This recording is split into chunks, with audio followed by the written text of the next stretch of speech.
Si tu veux la récupérer en un seul morceau, viens ce soir et nous combattrons selon mes termes. Ils règlent leur compte à Magic. Valak joue bien un deck zombie. C'est le colonel Belzébuth qui te l'a donné. Le colonel m'a fait comprendre la vraie nature de Magic. Patrouille chassiel, attaque directement ses points de vie. Il ne représente aucun danger face à mon vrai deck.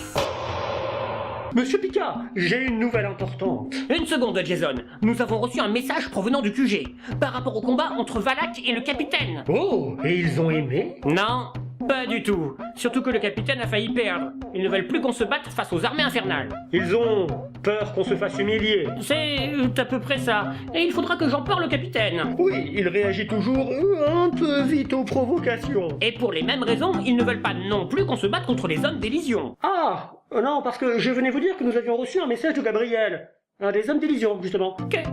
Quel genre de message? C'était une sorte de duel, justement. C'est bizarre. Où est le capitaine? Alors, c'est là que tu voulais qu'on se batte? C'est mon arène personnelle de duel.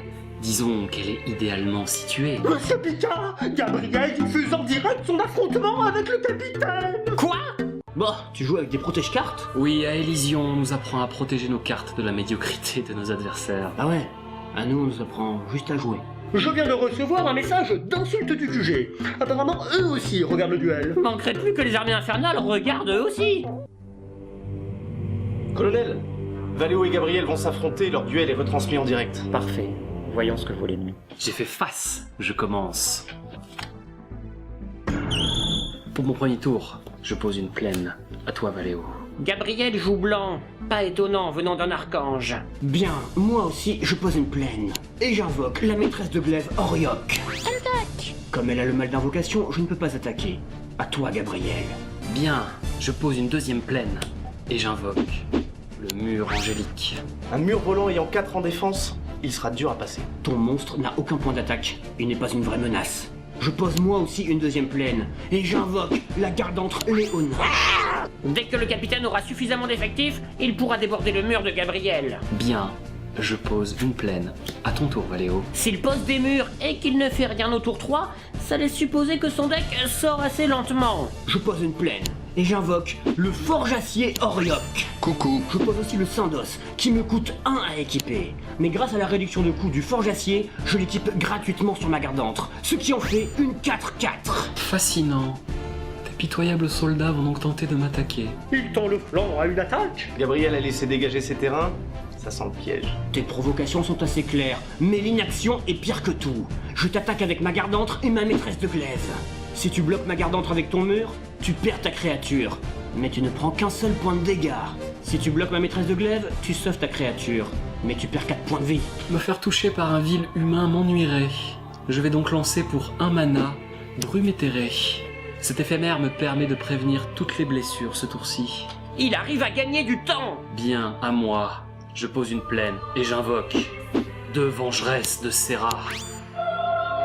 Wow, des 3-3 volantes qui ne coûtent que 2 mana. Ce sont vraiment de très bonnes cartes. Gabriel joue donc un deck ange. Oui, il m'avait d'ailleurs donné un peu de fil à retordre. Si même le colonel a eu du mal avec Gabriel, Valéo n'a aucune chance.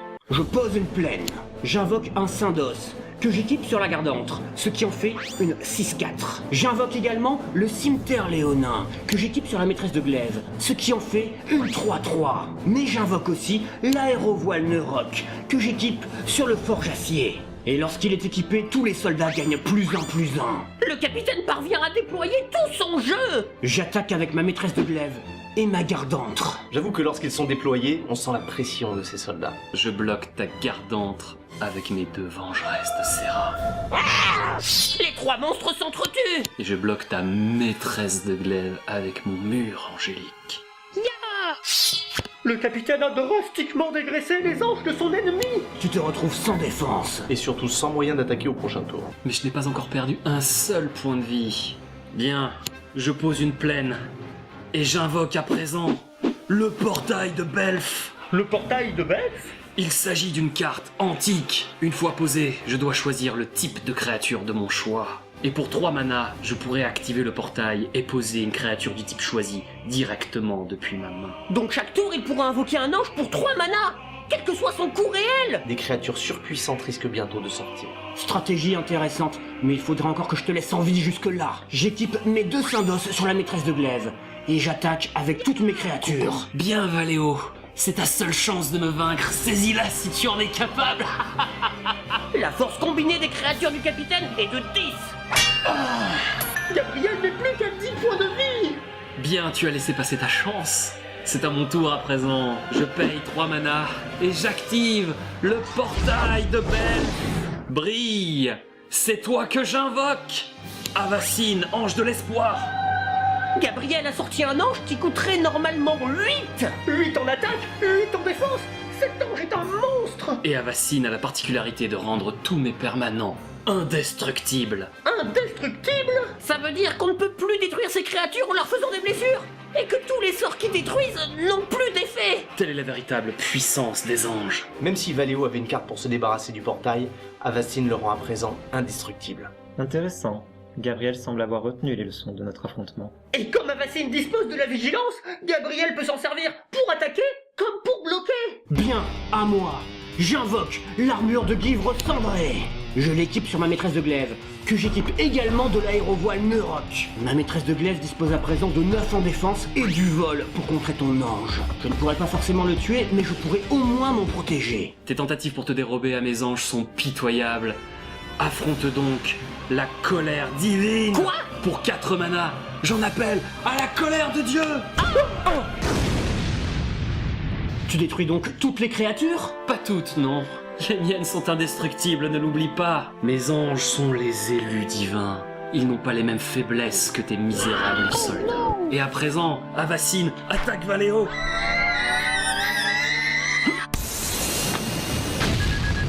Ah, attendez, la carte vient de tirer un laser. Le capitaine a perdu 8 points de vie d'un seul coup. Ne t'inflige pas ça plus longtemps, Valéo. Abandonne tant que tu le peux.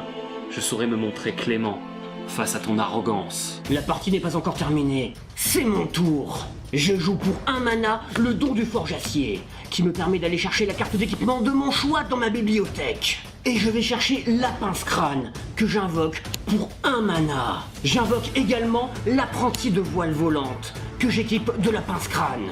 Une fois équipé, l'apprenti de voile volante gagne 1 en attaque, 1 en défense et le vol. Le capitaine pourra bloquer, c'est déjà ça. Et la pince-crâne donne 1 en attaque et retire 1 en défense. Cet équipement ne semble pas terrible. Pourquoi le capitaine est-il allé le chercher? À mon tour, pour 3 manas, j'active à nouveau le portail de Belf. Un nouvel ange se prépare à traverser le portail. Et j'appelle l'ange exalté, qui est indestructible grâce à la capacité d'Avacine. Et je t'attaque une nouvelle fois avec Avacine. Bien, je bloque avec l'apprenti de voile volante. Et comme il est détruit, cela active la capacité de la pince-crâne, qui me permet de piocher 2 cartes. Valéo compte se refaire une main? Je pose un nouvel apprenti de voile volante et j'invoque un nouveau forjacier Orioc. Coucou. Grâce à la réduction de coût du forjacier, j'équipe gratuitement la pince-crâne sur l'apprenti de voile volante. Et pour mes 2 derniers manas, j'équipe l'armure de Guivre cendré sur le forjacier Orioc. À mon tour, j'active à nouveau le portail de Belf. Et j'invoque à moi, Radieuse, Archange. Un nouvel ange rendu indestructible par Avacine. Je t'attaque avec Avacine et l'ange exalté. Je bloque Avacine avec l'apprenti de voile volante. Je laisse passer l'ange exalté. Grâce à la pince-crâne, je pioche 2 cartes de plus. Sens-tu l'exaltation du combat, Valéo? Grâce à la capacité de l'ange exalté, je regagne 4 points de vie. Donc tu passes à 8 points de vie et je remonte à 14. Valéo essaye de se refaire une armée, mais c'est peine perdue. À ce stade, il ferait mieux d'abandonner. Tu ne fais que t'agiter comme un misérable ver. Reconnais ta défaite, qu'on en finisse. Je ne suis pas encore mort. Je pose une ancienne tanière et j'invoque l'ornithoptère, qui est une 0-2 volante, coûtant 0. Pathétique. Et je place la pince-crâne sur l'ornithoptère et l'aérovoile sur le forjacier. À présent, le capitaine dispose de 2 créatures pouvant arrêter les attaques ennemies, dont une qui peut survivre. Mais Gabriel en dispose de 3 qui peuvent attaquer. Le capitaine se fait tuer à petit feu. Enfin, je lance l'enchantement pacifisme sur Radieuse Archange. Comment oses-tu ternir ainsi la pureté de mes anges? Je n'aime pas utiliser ce genre de carte, mais je n'ai plus vraiment le choix. À présent, cet ange ne peut plus ni attaquer ni bloquer. Qu'importe tes misérables tentatives, j'active à nouveau le portail de Belf. La venue des anges est inexorable et j'appelle à moi l'ange immaculé. Celui-là, tu ne pourras pas le pacifier. Je t'attaque à présent avec Avacyn et l'ange exalté. Je bloque Avacyn avec mon ornithoptère et l'ange exalté avec le forge acier. Le forge acier survit, l'ornithoptère est détruit et je pioche 2 cartes. Mais grâce à l'ange exalté, je gagne 4 points de vie de plus et je remonte à 18 points de vie. L'écart se creuse. Bien à mon tour, je pose le Valémir pour 1 mana. Je l'équipe du pince-crâne, ce qui le détruit et me permet de piocher 2 cartes de plus. J'invoque pour 1 mana le dueliste Kor.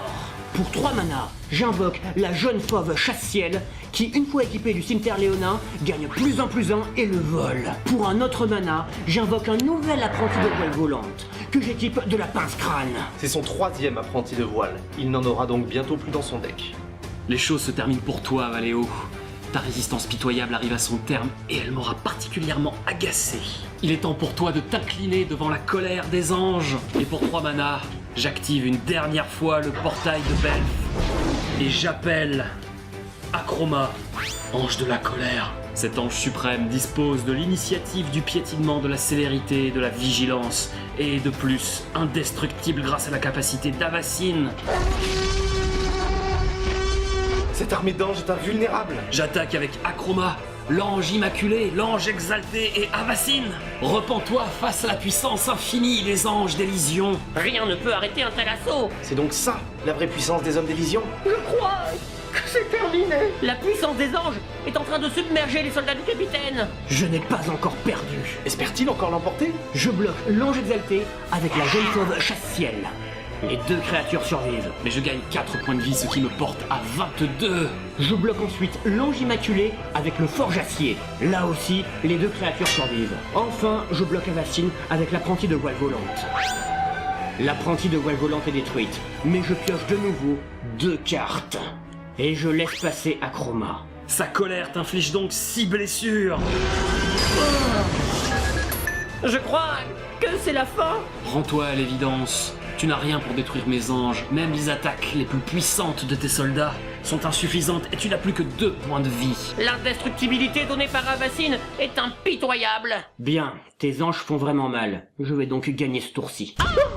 Gagner toi ce tour-ci? Mais Valéo, tu délires complètement. L'armée du capitaine est en ruine. Jamais il ne pourra gagner ce tour-ci. Vous pensez qu'il fait une sorte de bluff, colonel? Peut-être pas. Pour 2 mana, j'invoque le homme cornu, qui donne plus 1 et que j'équipe sur le dueliste Kor. Je l'équipe également pour 2 mana, de l'armure de livre cendré, de la pince crâne et de mes 2 syndos. Tu auras beau couvrir ce pitoyable mortel de tous les gadgets que tu voudras, sa puissance n'égalera jamais la splendeur divine de mes anges. Il est d'ailleurs condamné à ramper sur le sol comme l'être inférieur qu'il est. Si le dueliste ne vole pas, jamais il ne pourra arrêter les anges. Qui a dit qu'il avait besoin de voler? Enfin, j'invoque le blindage crânien, que j'équipe aussi sur le dueliste Kor. Le blindage crânien donne 1 en attaque pour chaque artefact que je contrôle. Il en contrôle 8? Non, 9, car le capitaine a aussi posé une ancienne tanière, un terrain artefact, ce qui lui donne une puissance de 17.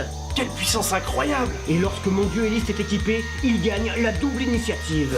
La double initiative? Oui, ça veut dire que le dueliste va infliger 2 fois ses dégâts. Donc, sa puissance est doublée? Exactement. Sa puissance est de 34!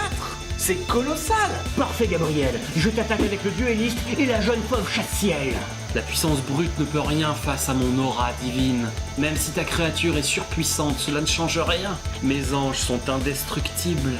Les blessures ne peuvent pas les tuer. C'est vrai, mais j'ai équipé le homme cornu sur le dueliste, ce qui lui donne le piétinement. Grâce au piétinement, chaque point d'attaque qui dépasse l'endurance du défenseur blesse directement le joueur. L'indestructibilité des anges n'empêchera pas Gabriel de se prendre des dégâts. Ne crois pas que ce sera suffisant. Je bloque ton dueliste avec Avacyn et Akroma. Mes anges me défendront. Il faut essayer. La défense totale des anges représente 14! Les anges étant indestructibles, ils survivent au combat. Mais ton dueliste est détruit par mes anges. C'est vrai, sauf qu'avec le piétinement, le dueliste t'inflige 20 points de dégâts. 20 points de dégâts! Malheureusement, ce n'est pas suffisant. Tu as oublié quelque chose, Valéo. Grâce à mon ange exalté, je suis remonté à 22. points de vie. Il ne me reste peut-être plus que 2 points de vie. Mais je survis à ton attaque. Quel dommage. Le combat était vraiment serré. Valéo a perdu, mais de peu. Il a perdu. Vraiment. Regardez mieux le terrain, lieutenant. Il lui reste une créature. Tu as oublié de compter les dégâts de ma chasse-ciel, Gabriel. C'est impossible! Elle dispose de 4 points d'attaque, ce qui est largement suffisant pour en finir avec tes 2 points de vie. Bien, je crois qu'on peut dire que j'ai gagné. Comment un simple mortel a-t-il pu vaincre mon deck? Je n'ai perdu aucun ange et le portail de Belf est toujours là, c'est impossible! Sache que pour nous, rien n'est impossible. Nous abattons toutes les barrières qui se dressent devant nous. Ce sont tes certitudes et ton orgueil qui t'ont fait perdre. Dire que vous lui avez dit ça en direct sur le web. Quoi? Je venais de gagner alors j'ai sorti ce qui me passait par la tête. Mais entre nous, putain de réplique, hein? Le QG a détesté, mais comme vous n'avez pas perdu, ils ont décidé de ne pas nous virer. En vrai, je mérite une médaille. Surtout qu'après un tel match, les armées infernales doivent carrément faire dans leur froc. Oh oui, capitaine, vous avez trop raison. J'avoue que Valéo est plus intéressant que je ne l'imaginais. L'affronter sur un champ de bataille pourra se révéler divertissant, finalement.